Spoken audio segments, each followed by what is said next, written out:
जहां ब्रह्मा जी की खड़ाऊ आज भी पूज रही है। लव कुश का जन्म यहीं का है कि महात्मा महर्षि वाल्मीकि जी का आश्रम होता था। और सतयुग में ध्रुव जी का जन्म भी इसी जगह पर हुआ है। कभी आप इधर के अयोध्या की तरफ इधर के तीर्थों का दर्शन करने को जाओ तो आप बिठूर जरूर जाइए, वहां गंगा माई बह रही है। वो स्थान वो झोंपड़ा आज भी है जहां ध्रुव जी का जन्म हुआ है। वो मंदिर आज भी है, वह स्थान आज भी है जहां लवकुश जन्मे।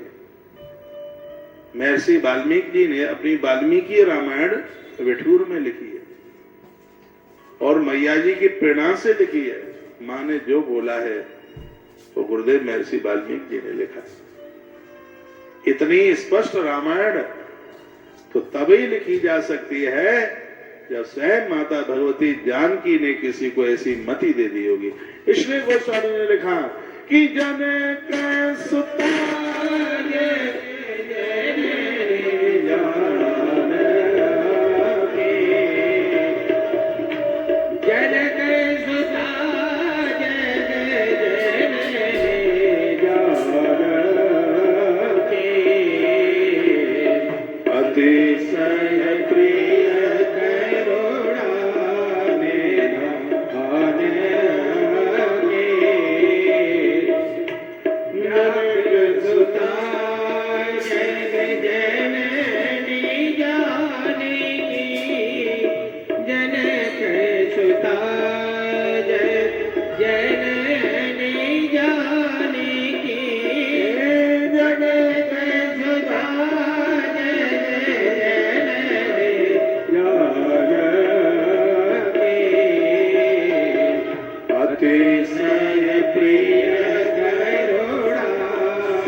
सबको बुद्धि देती है, कृपा का अमृत सिंचित कर रही है सबके ऊपर। कृपा पीयूष जलधि, इसके कई अर्थ हैं। समुद्र के समान अथाह जिसकी कृपा है, अमृत के सदृश असंभव को भी संभव कर देने वाली कृपा से युक्त है। अमृतमयी कृपा जिसकी बरस रही है, जैसे समुद्र की था आज तक कोई पता नहीं लगा पाया कि समुद्र गहरा कितना है, उसी प्रकार से माता जानकी कैसे कृपा करती है आज तक इस बात का पता ही नहीं लगा, जिसकी कृपा में बहुत गहराई है। ऐसा अद्भुत नाम मेरी माई का है। रोज इस नाम का उच्चारण कीजिए, इससे भगवान की बड़ी कृपा बरसेगी। अगला नाम है प्रियार्या। प्रियार्या यानी जो प्यारे के योग्य और प्यारे श्री रामभद्र जी जिनके योग्य। प्रियार्या का मतलब है कि दोनों जोड़ी ऐसी हैं, पत्नी पति के अनुरूप है और पति पत्नी के अनुरूप। जन्म पत्री में गुण तो बहुत मिल जाते हैं, 28+ हो जाते हैं, लेकिन वैसे गुण नहीं मिल पाते हैं। बहुत कम होता है कि पत्नी पति के अनुरूप हो और पति पत्नी के अनुरूप हो। ये बहुत मुश्किल होता है, नहीं तो कहीं न कहीं न्यूनता रह जाती है, कमी रह जाती है। लेकिन ये जोड़ी ऐसी बनी है। प्रियार्या का मतलब ही इतना ये है कि माता जानकी राम के अनुकूल है और प्रभु राम माता जानकी के अनुकूल है। कहीं भी किसी प्रकार से कहीं से भी किसी कमी का एहसास ही नहीं हो रहा। इसमें आप 19-21 किसी को कह ही नहीं सकते। प्रियार्या का मतलब ही यह है कि स्त्री पुरुष के अनुरूप और पुरुष स्त्री के अनुरूप। कभी मन में ये बात आवे ही नहीं, ना पुरुष के मन में आवे अरे कहां फंस गए, किसने सगाई संबंध करा दिया, ये स्त्री मेरे अनुरूप नहीं थी। और कभी नारी के मन में भी ये ना आवे कहां मेरे पापा मुझे पटक करके चले गए, किनके घर में मुझे ला करके डाल दिया है, उसके भी मन से यह बात ना निकले बाहर। दोनों ये सोचे मेरा कितना भाग्य है, मैं तो इनके लायक नहीं थी, लेकिन ईश्वर ने जोड़ी ऐसी बनाई है कि मुझे पति के रूप में मिल गए। पुरुष भी कहे कि मैं इसके योग्य नहीं था, लेकिन ईश्वर की बड़ी कृपा है, मुझे घरवाली कितनी अच्छी मिली है। इसको कहते हैं प्रियार्या। ये माता जानकी के ही नाम में ऐसा नाम बड़ा अद्भुत मिलता है। बड़ा मुश्किल होता है कि पत्नी पति से संतुष्ट हो और पति पत्नी से संतुष्ट हो, दोनों एक दूसरे को पाकर के खुश हो। बनावटी खुशी नहीं, प्राकृतिक प्रसन्नता उनके पास। ऐसा कुछ जीवन जिया जाए तो जानकी मंगल की कथा अद्भुत हो जाए। संतुष्ट होना सीखिए। और संतुष्ट इसलिए नहीं हो पाते हैं क्योंकि दुर्गुण ज्यादा देखते हैं। हम भले झूठ बोलें लेकिन पति झूठ नहीं बोले, प्राय ज्यादातर ऐसे होता है। पति लोग भी ऐसा सोच लेते हैं, तुम भले ही झूठ बोलो लेकिन घर वाली झूठ ना बोले। ऐसा नहीं होता। दोष कम देखिए, गुण ज्यादा देखिए। गुणों को देखने की परख नहीं लगाइए, गुण देखिए। दोस्त तो दिन भर देखते रहते हो, कभी उनकी गुणवत्ता भी तो देखिए। आपके अंदर से आवाज आएगी कि हम जितने के लायक नहीं थे वो हमें धरती पर हमें मिल गया। ये नाम बड़ा अच्छा है माता जानकी का, प्रियारिया। ये आपको सूट करे तो आपको ये सूट तब करेगा जब घरवाला तुमसे प्रसन्न हो, तुम घरवाले से प्रसन्न हो, फिर ये नाम सूट करता है। प्रभु श्री राम जी माता जानकी से संतुष्ट है और सीता माँ अपने पति से संतुष्ट है। जितने भी दुनिया में मुझे सुन पा रहे हैं, मैं तो सबको कहूंगा, सोचिए आपकी घरवाली आपसे संतुष्ट है क्या आप अपनी घरवाली से संतुष्ट हैं? माता जानकी के 12 नाम लीजिए, हो सकता है माँ की कृपा से ये नाम सिद्ध हो जाए, तुम अपनी गृहिणी से संतुष्ट हो जाओ और आपकी गृहिणी आपसे संतुष्ट हो जाए। ये चमत्कार इस नाम का है। ये नाम माई का बड़ा अद्भुत नाम है, बहुत बढ़िया नाम। क्या मेरी भाषा आपकी समझ में आ रही है? हमारी कथाओं में नाचना कूदना ये कम होता है, होता ही क्या है। बीच में बस थोड़ा सा तबला बज जाए कि आपकी झपकी न लग जाए, वैसे ऐसी कथाओं में नहीं नाती भी कहा है। 6 तारीख तक यहाँ आप इस कार्यक्रम को सुन रहे हैं। 7, 8, 9 3 दिन मानस अयोध्या कांड, ओहो बड़ी अद्भुत कथा है। हाँ, आप सोनीपत से सुनेंगे। कथा के टाइमिंग्स वही हैं, 12 बजे से 4 बजे तक। घर के काम धाम थोड़ा जल्दी कर लीजिए। महाराजा अग्रसेन भवन पधारिए, 3 दिन का कार्यक्रम है, वहाँ आप जरूर पहुंचे। 10 तारीख को मैं यहीं आश्रम में होऊंगा क्योंकि 11 और 12 तारीख को एकादशी उद्यापन है। एकादशी सुनिए, एकादशी उद्यापन वाले जन आज ही संपर्क कर लें, कल या परसों से बुकिंग बंद हो जाएगी। इसलिए पैसा आगे जमा कर देना, कुछ जमा कर देना जिससे आपको रजिस्ट्रेशन नंबर मिल जाए। जिनको अपनी एकादशी का रजिस्ट्रेशन नंबर नहीं मिला है और आपने नाम लिखाया है, पैसा जमा कर दिया है कुछ, तो आश्रम के नंबर पर फोन करके अपना रजिस्ट्रेशन नंबर आप मांग ले, जिससे यहाँ पहुंचकर आपको किसी भी प्रकार की असुविधा ना हो। हम लिमिट में ही नाम लेते हैं, देश इतना बड़ा है कि 1000 एकादशी हो जाए, लेकिन ऐसा होता नहीं, उतना ही जितना व्यवस्थित कर सकते। दुनिया में एकादशी होती होगी,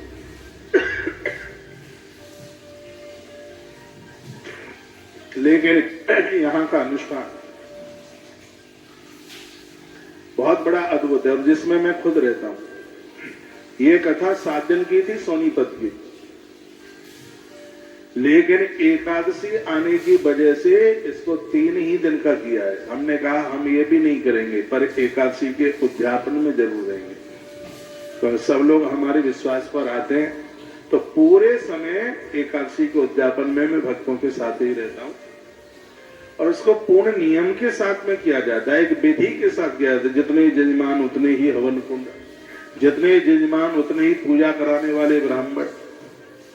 और आनंद की बात यह है कि 26 एकादशियों की कथा सुनाते हुए और जितने भी ब्राह्मण हैं, हर जजमान के अलग अलग ब्राह्मण होते हैं और जजमान से ही दक्षिणा दिलवाई जाती है। ऐसा नहीं है कि तुम करते देखते रहो, तुम्हारी जगह पर हम दे दें, नहीं, जजमान के द्वारा इस तरीके की व्यवस्था होती है। एक बार आप देखने के लिए आ जाइए, अगली बार फिर करा लीजिए मन करे तो।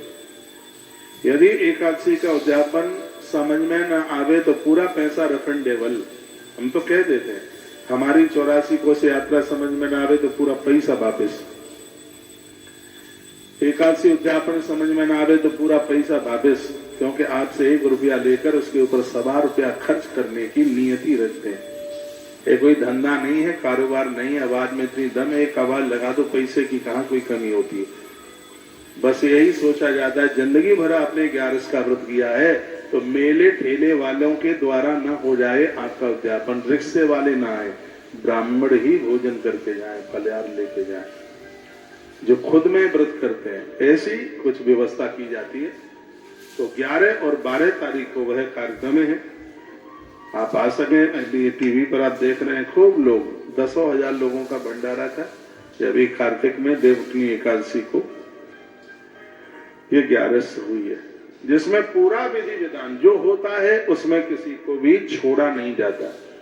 तो एकादशी उद्यापन का मन बना रहे। जिन्होंने, एक दीदी ने मुझे 3 एकादशी कलकत्ता से लिखाई है, खंडेलवाल बहन, यदि आपको रजिस्ट्रेशन नंबर नहीं मिला है तो एक बार आश्रम के नंबरों पर आप संपर्क कर लें। ये नाम बहुत जल्दी पूरे हो जाएंगे जो मुझे आज सुन पा रहे हैं। आश्रम के नंबरों पर तत्काल आप फोन कर लें, अपना रजिस्ट्रेशन नंबर ले लें।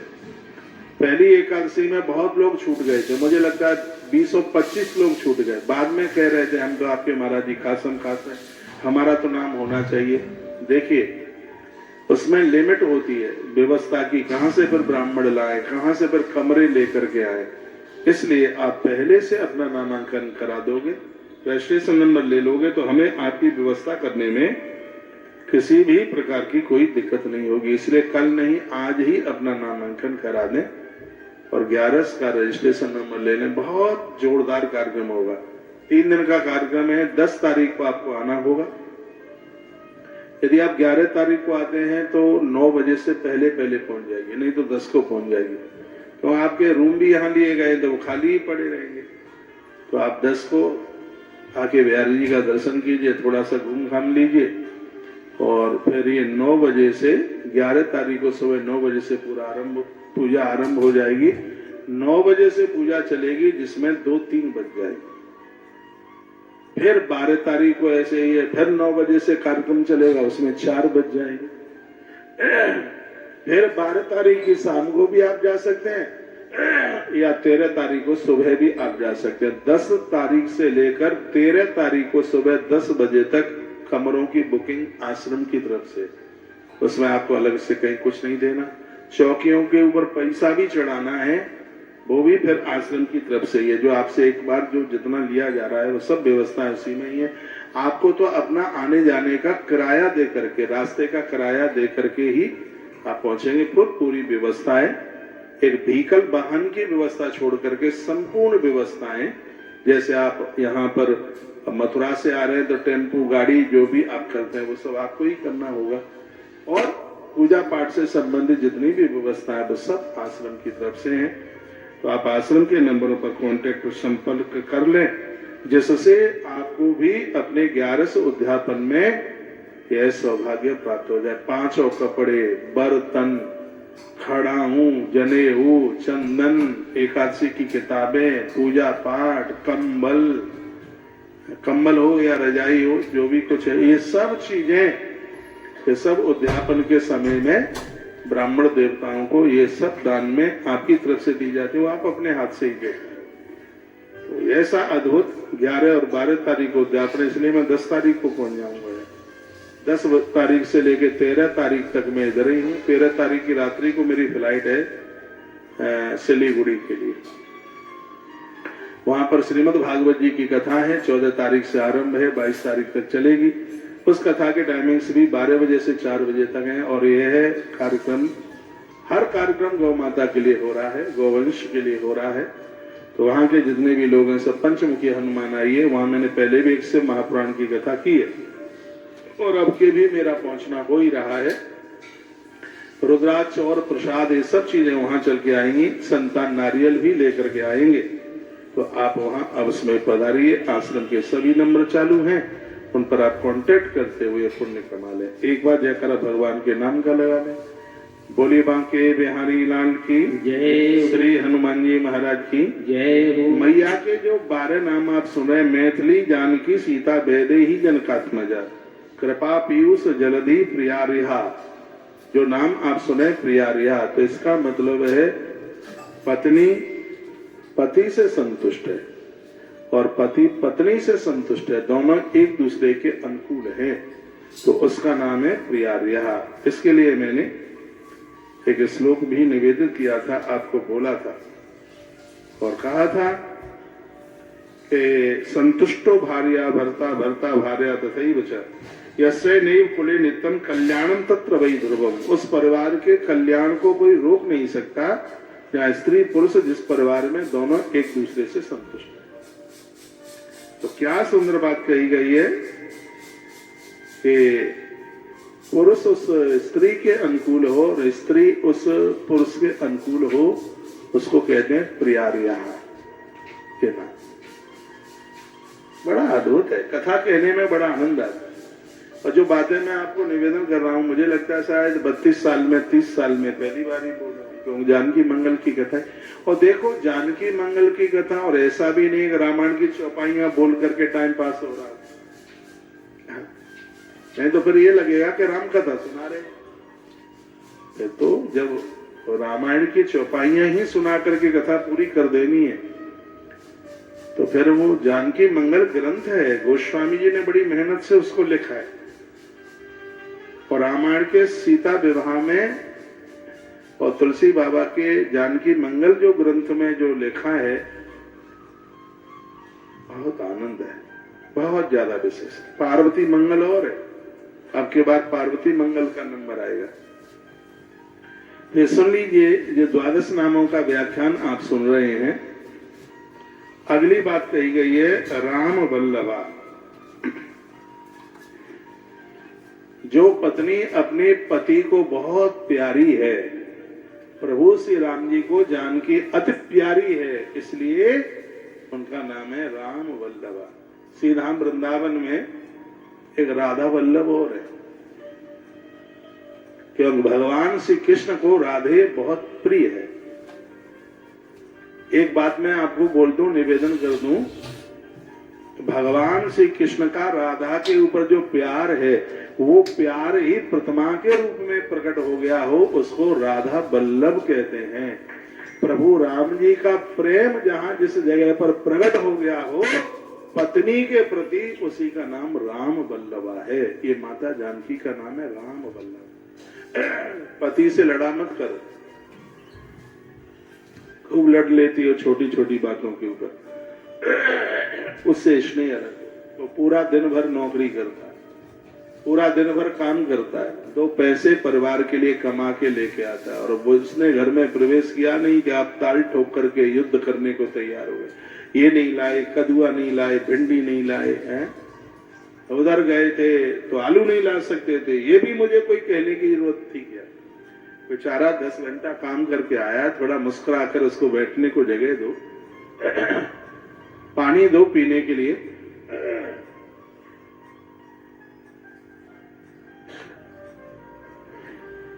और कहो कि आप हाथ बांध दो, तब तक मैं तुम्हारे लिए चाय बना करके लेके आ रही हूं, तो चाय पीते हैं। तो ध्यान रखिएगा, जिस पति का प्रेम ही एक साकार भाव से प्रकट हो गया पत्नी के लिए, उसी प्रेम का नाम है राम वल्लभा। माता जानकी का ये बहुत अद्भुत नाम है। तो कथाएं तो कुछ सिखा रही हैं, घर में युद्ध ना करो, लड़ो मत। पति से लड़ना तो कभी शुभ ही नहीं होता, अनहोनी हो जाएगी घर में।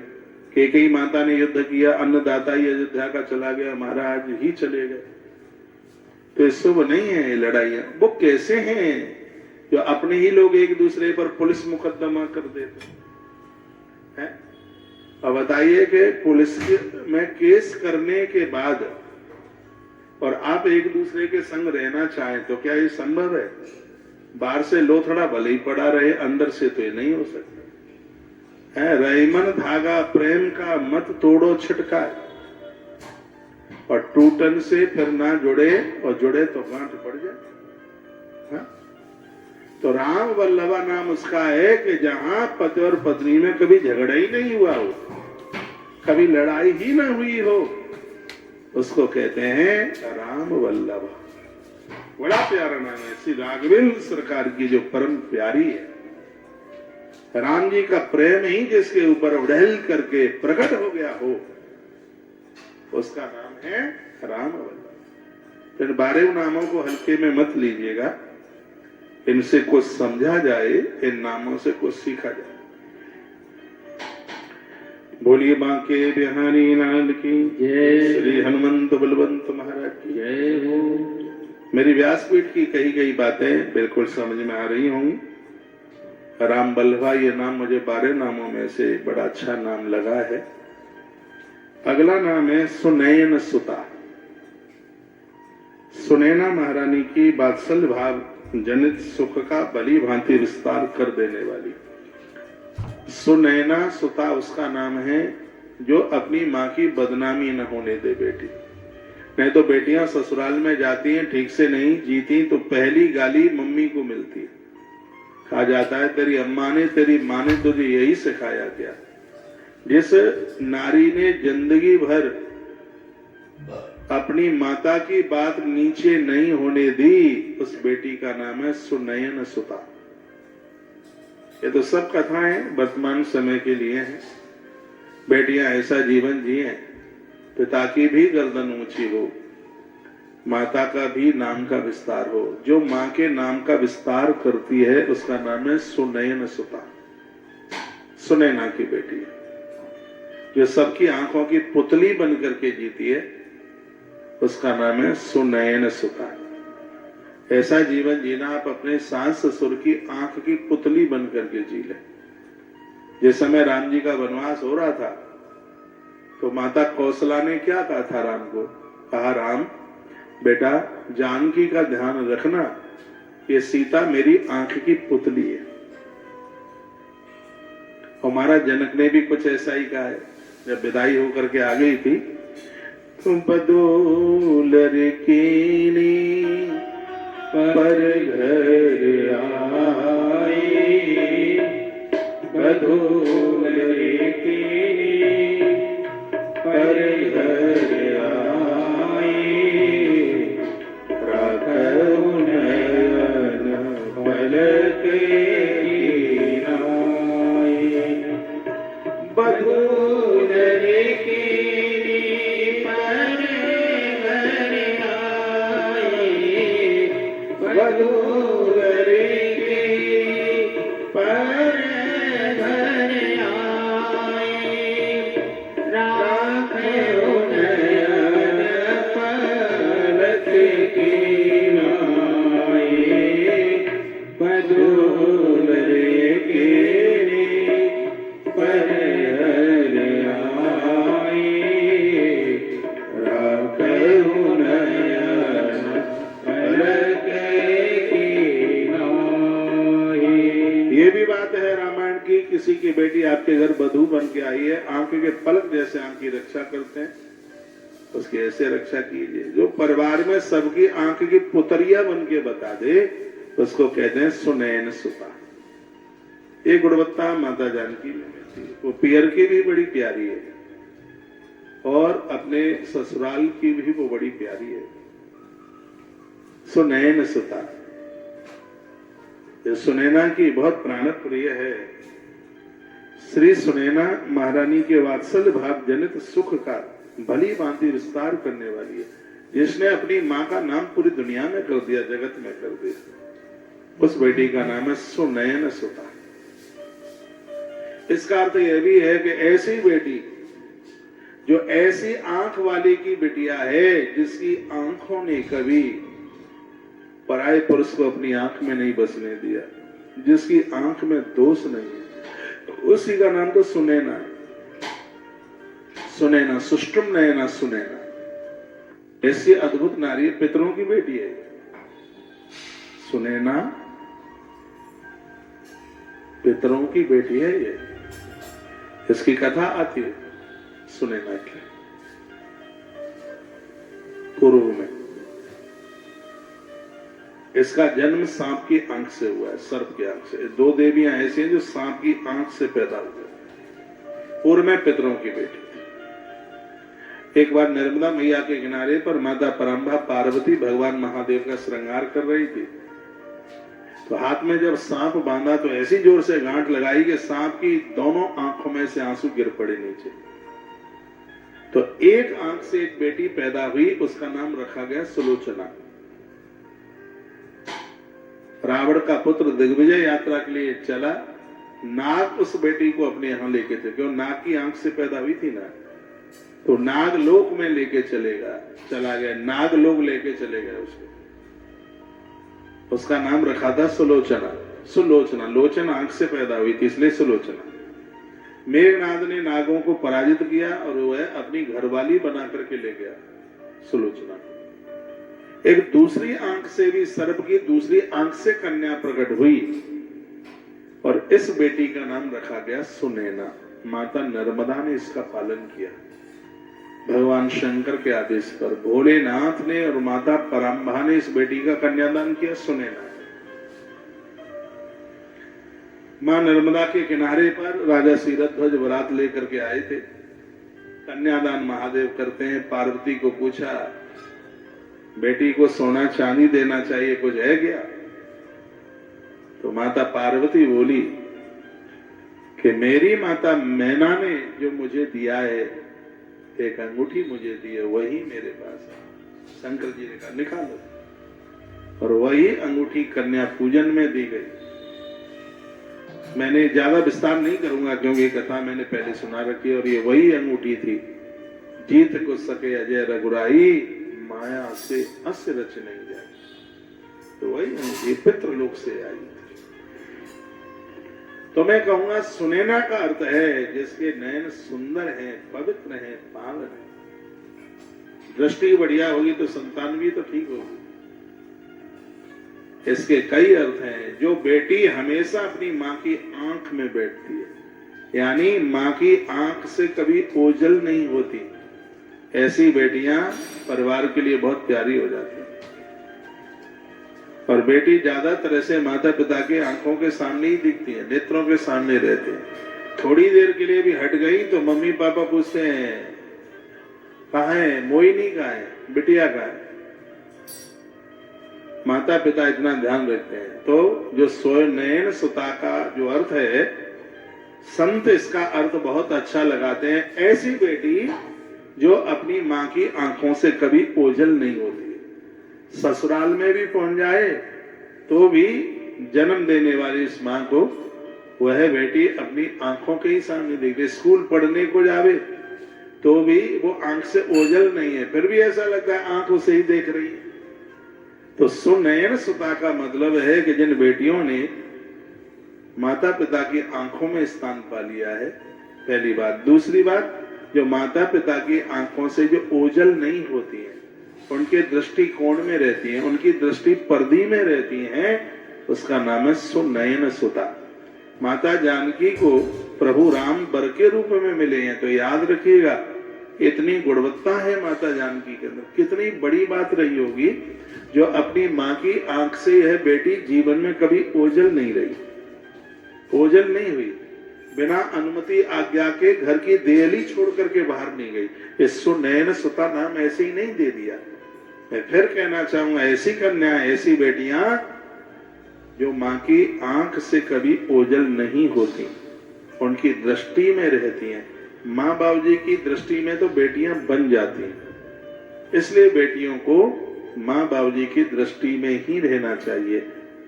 सुनैन सुता नाम इसलिए मां का हुआ,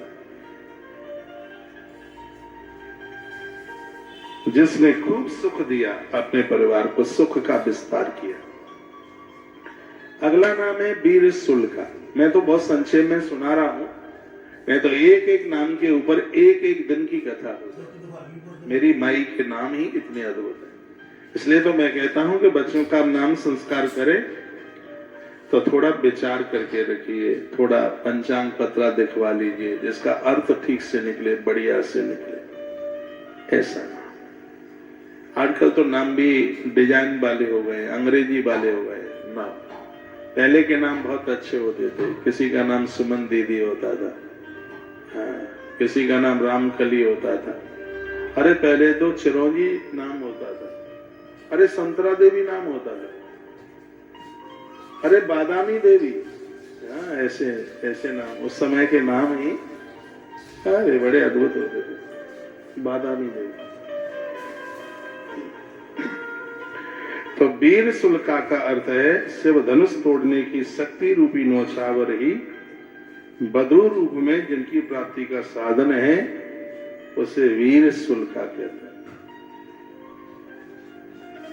वीर शुल्का नाम है जो अभिमान को तोड़ दे, और अभिमान को तोड़कर अभिमान के धनुष को तोड़ करके जो चीज मिलती है, अहंकार को तोड़ करके जो चीज मिलती है उसका नाम है वीर शुल्का। जिस दिन अभिमान को आप तोड़ देंगे, अहंकार को तोड़ देंगे, उसी दिन परम शांति रूपी सीता मिल जाएगी।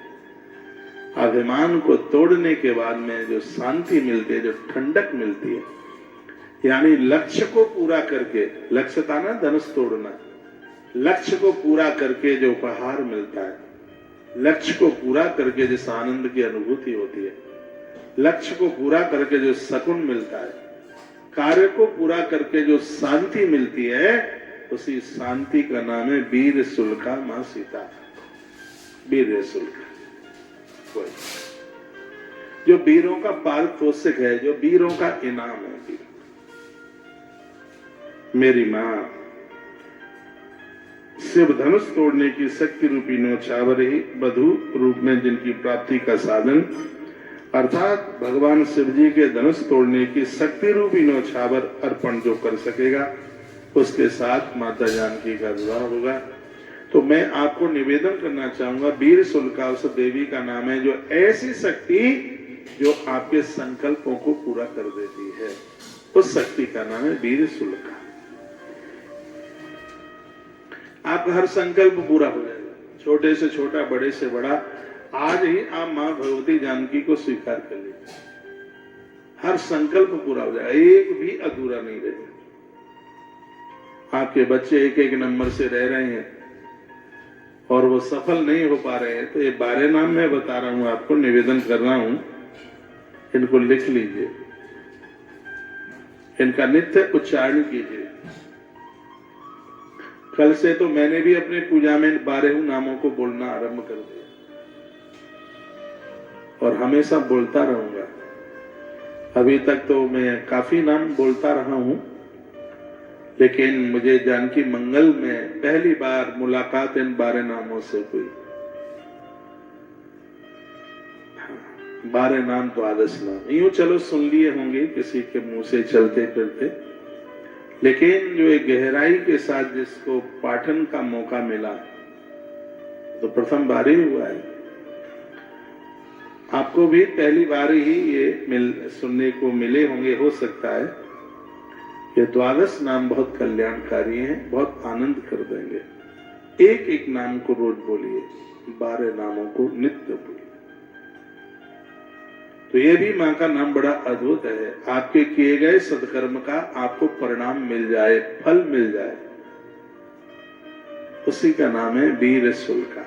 ये कथा कहती है आप प्रकृति के लिए जो भी कुछ कर रहे हो, अच्छा कर रहे हो या बुरा कर रहे हो, उसके परिणाम आपको मिलेंगे ही। आज मिले, कल मिले, परसों मिले, लेकिन मिलेंगे गारंटी से। इससे नहीं बच पाएंगे। अच्छा करेंगे तो अच्छे परिणाम होंगे, और घटिया करेंगे तो परिणाम उसके घटिया भी मिलेंगे। इसलिए अच्छा ही करना है, घटिया करना नहीं है। प्रभु श्री राम जी ने जो एक विशेष किया, अभिमान के धनुष को तोड़ करके रख दिया, शांति रूपी सीता ने उनके गले का वरण कर लिया, उनके कंठ में अपने जीवन की माला डाल दी। शांति भी समर्पित हो जाती है, भक्ति समर्पित हो जाती है उनके लिए जो राम बन करके आए। राम किसे कहते हैं? जो लक्ष्मण को संग लिए, वैराग्य को संग लिए, उसे राम कहते हैं। राम भरत से बहुत प्रिय करते हैं, धरती पर वही राम हो सकता है, भरत मीन्स जो धर्म से प्रेम करते। राम ने कभी शत्रुघ्न से अपनी सेवा नहीं ली। इस बात को सुनेंगे आप ठीक से, क्यों नहीं ली? प्रभु राम जानते हैं कि शत्रुघ्न अर्थ है और भरत धर्म है, ये अर्थ हमारे लिए नहीं, ये अर्थ तो धर्म के विस्तार के लिए होना चाहिए। इसलिए शत्रुघ्न को प्रभु श्री राम जी ने भरत की सेवा में लगा दिया। इसका अर्थ क्या निकलता है? इसका अर्थ ये निकलता है आपके पास रुपया पैसा धन संपदा जो है वो आपके उपभोग के लिए नहीं है, वो धर्म के विस्तार के लिए। उससे धर्म को आगे बढ़ाओ, धार्मिक काम करो। हम लोगों ने बड़ा बदलाव किया है कथाओं को सुन करके। ये साधारण बात नहीं है कि प्रभु श्री राम जी ने लक्ष्मण को अपना सेवक बनाया, लेकिन शत्रुघ्न को भरत की सेवा में लगा दिया। क्यों लगा दिया? क्योंकि शत्रुघ्न अर्थ है। भगवान व्यास ने अध्यात्म रामायण लिखी और इसमें इन बातों का जिक्र किया गया है कि शत्रुघ्न अर्थ है और भरतलाल जी धर्म है। तो ये कथा कहती है कि अर्थ को अपने उपयोग में नहीं, अर्थ को धर्म की सेवा में लगा दो, धर्म के काम में लगा दो। अर्थ से तो धर्म होना चाहिए। अरे पेट तो सब दुनिया ही भर लेती है, कौन सा बड़ा काम कर लिया पेटा भरने को आए। पेटा भरोगे तो झरपेटा बनोगे।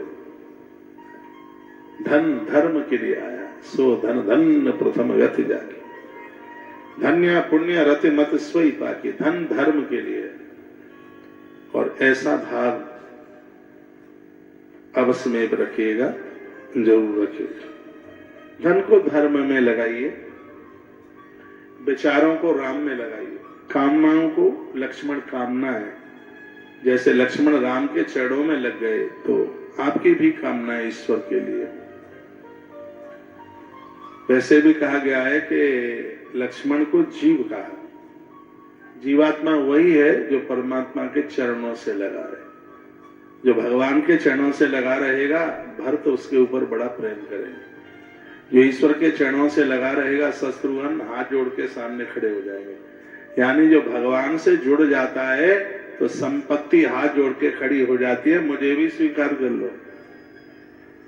ईश्वर से जुड़ने में इतना आनंद है, इतना फायदा। आपने किए गए अपने सत्कर्मों का जो परिणाम आपको मिला है, मेहनताना आपको मिला है, उसकी जो कमाई आपको मिल गई है, उसका जो फल आपको मिल गया है, बस उसी का नाम है, क्या नाम है उसका? उसका नाम है वीर शुल्का। मां का एक ये बड़ा अद्भुत नाम है, वीर शुल्का। कितने नाम हो गए? 10 नाम। 2 और सुन लीजिएगा। अगला क्या है? अयोनी। माई का दूसरा नाम अयोनी। किसी कारण विशेष से प्रकट न होकर केवल भक्तों का भाव पूर्ण करने के लिए अपनी इच्छानुसार जो प्रकट हुई है, अयोनी, जिसको किसी के गर्भ में पेट में जाना ही नहीं पड़ा। अयोनी माता जानकी तो कृपा शक्ति है, धरती का भला करने के लिए आई है। लोग प्रश्न करते हैं कि प्रभु श्री राम जी ने अपनी छाया से सीता बना दी, रावण ने जिसका हरण किया, और भगवान उस जानकी को अयोध्या में भी लेके नहीं आए। स्कंद पुराण में बड़ी कथा सुंदर आती है और वह हम सुन लें। सुन रहे हैं आप? सुनिए।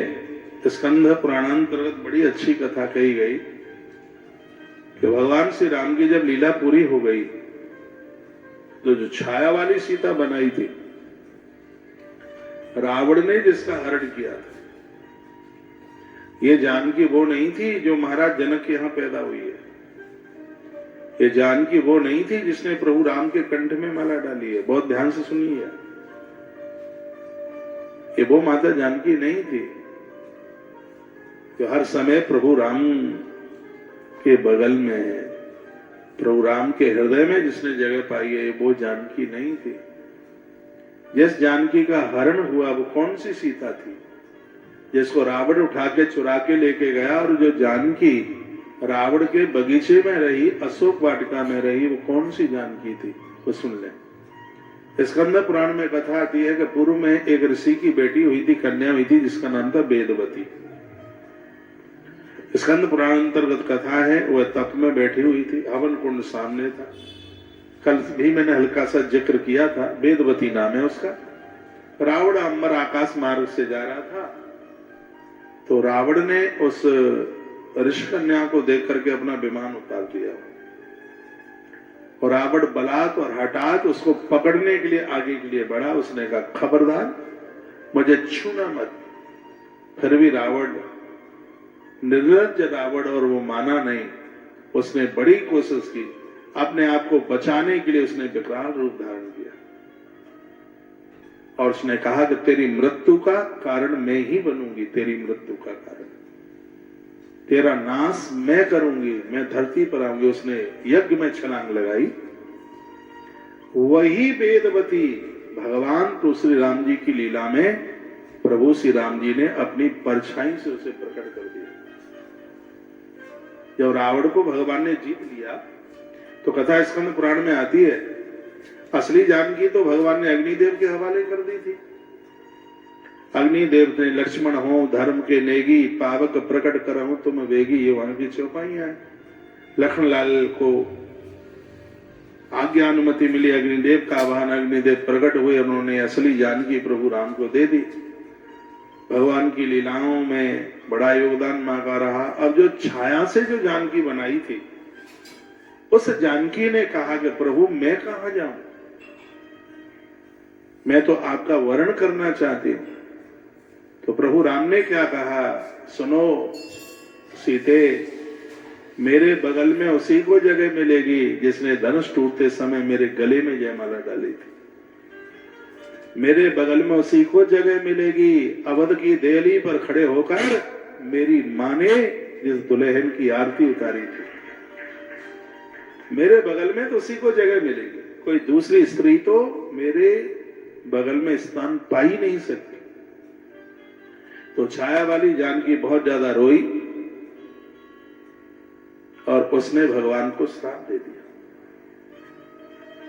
श्राप दे दिया उसने। इतनी वो आतुर हो गई, इतनी व्याकुल हो गई, इतनी परेशान हो गई, उसने कहा कि मैं तुम्हें श्राप देती हूं, मुझे स्वीकार करने के लिए तुम्हें मृत्यु लोक में फिर प्रकट होना पड़ेगा। श्राप दे। और बताते हैं वही छाया वाली जानकी मृत्यु लोक में एक राजा की बेटी बनी जिसका नाम हुआ पद्मावती, और वही रघुनाथ धरती पर श्रीनिवास वेंकटेश भगवान के रूप में प्रकट हुए, पद्मा को स्वीकार किया। ऐसा बोलते हैं कि इस कलयुग में जो तृप्ति बालाजी का दर्शन कर ले उसे त्रेता के प्रत्यक्ष प्रभु राम के दर्शन करने का फल प्राप्त हो जाता है। ऐसा स्कंद पुराण के अंतर्गत लिखा है। मनुष्य जीवन मिला है तो मैं इस पवित्र व्यासपीठ से कहूंगा, जैसे तैसे कैसे भी अपने जीवन में एक बार तृप्ति बालाजी का दर्शन जरूर करना, क्योंकि स्वयं भगवान रघुनाथ ही धरती पर तृप्ति बालाजी के रूप में आके प्रकट हुए। वही छाया वाली जानकी ने ऐसा श्राप दे दिया था। तो भगवान श्रीनिवास, तो कथा ब्रह्मांड पुराण में भी है, भगवान तृप्ति बालाजी की कथा है ना ब्रह्मांड पुराण में, मैंने सुनाई। तो माता जानकी का तो चरित्र बड़ा अद्भुत है। और ये बात मुझे बड़ी अच्छी लगी प्रभु राम की। चलो भले ही श्राप मिला, धरती पर आए तो श्राप में भी भला है, श्रीनिवास भगवान वेंकटेश आ गए लोगों के कलयुग में कल्याण करने के लिए। लेकिन प्रभु राम ने जो बात कही थी वो बात कितनी अद्भुत थी। उन्होंने कहा था कि मेरे बगल में तो वही स्त्री बैठेगी जिसने धनुष भंजन के समय पर मेरे गले में माला डाली। मेरे बगल में तो वही स्त्री बैठेगी अवध की देहली पर दरवाजे पूजन में जिसकी आरती उतारी गई है। और याद रखना, जब कोई धरती पर राम बन करके जीता है तब प्रकृति उसके लिए सीता बन करके तैयार हो जाती है उसके कार्यों को करने के लिए। राम जी की लीला में माता जानकी का एक बहुत बड़ा योगदान है। ये कथाएं हमें चरित्रवान बनाती हैं, ये कथाएं हमें दयावान बनाती हैं, ये कथाएं हमें जीवन दे देती हैं। सच मानिए, ये कथाएं तो हमें इंसान बना देती। ऐसे कथा बड़ा आनंद हो रहा है। 3:15 बज रहे हैं, 4 बजे तक कथा चलेगी और जब तक आरती ना हो जाए तब तक आप सुनते रहिए। तो अयोनिज यानी किसी नारी में ये ताकत नहीं थी कि वो माता जानकी को अपने गर्भ में धारण कर लेती। मैं कथा में एक बात बोलता हूँ, पुष्प वाटिका के प्रसंग में मैं जिक्र करता हूँ, मेरी माता जिस समय बगीचे में चल कर के आई, देवता भी लोग देख रहे थे। मैं निवेदन करता हूं कि प्रभु राम को प्रकट करने के लिए, कृष्ण को प्रकट करने के लिए देव की माता कौशल्या माता धरती पर प्रकट हो गई। लेकिन माता जानकी तो रामायण का वह पात्र है, किसी भी नारी में शक्ति नहीं थी कि इस ताकत को अपने गर्भ में रख लेती। तो महात्माओं ने धरती का मंथन करके माता जानकी को बाहर निकाला। सीता माई धरती की बेटी बन के प्रकट हुई। किसी नारी में ताकत नहीं थी, उसे वो अपनी कोख में रख लेती, उसे वो अपने गर्भ में रख लेती। उसको धरती का मंथन करके बाहर निकाला गया। अब आप विचार कीजिए, माता जानकी वैदेही अपने आप में क्या है। धरती ने जिसे प्रकट किया वो किसी नारी के गर्भ में नहीं गई, इसलिए उसका नाम हुआ अयोनिज, अयोनिजा, अयोनि। उसका जन्म सांसारिक इंद्रियों से नहीं हुआ, इसलिए माई का एक नाम है अयोनि। किसी कारण विशेष से जिसका धरती पर प्राकट्य हुआ है और वो अपनी इच्छा से प्रकट हुई है, अपनी इच्छा से, अपनी मन मर्जी से, किसी का कोई दबाव नहीं। सुंदर सिंहासन ते पर आसन, कोटि हुतासन दुतिकारी। सिर छत्र विराजे सखी संग भ्राजे, निज निज कारज कर धारी। वही प्रगट कुमारी भूरि विदारी, जनहितकारी भयहारी। ऐसी माता जानकी है, जो भी उसके नाम का उच्चारण करेगा उसके भय का हरण कर लेगी माँ। एक नाम है उसका अयोनिजा, यानी उसने कभी किसी के गर्भ से जन्म नहीं लिया, तो स्वतंत्र होकर के प्रकट हुई। और माई का लास्ट का नाम है, 12वां नाम है, जिसका नाम है रसोद्भवा। रसोद्भवा इसका अर्थ है जन्म से ही अपनी अलौकिकता का व्यक्त करने के लिए किसी प्राकृतिक शरीर से प्रकट न होकर पृथ्वी से प्रकट हुई है। बताते हैं रसोद्भवा, जिसका नाम लेने से भजन में रस आना आरंभ हो जाए उसका नाम रसोद्भवा।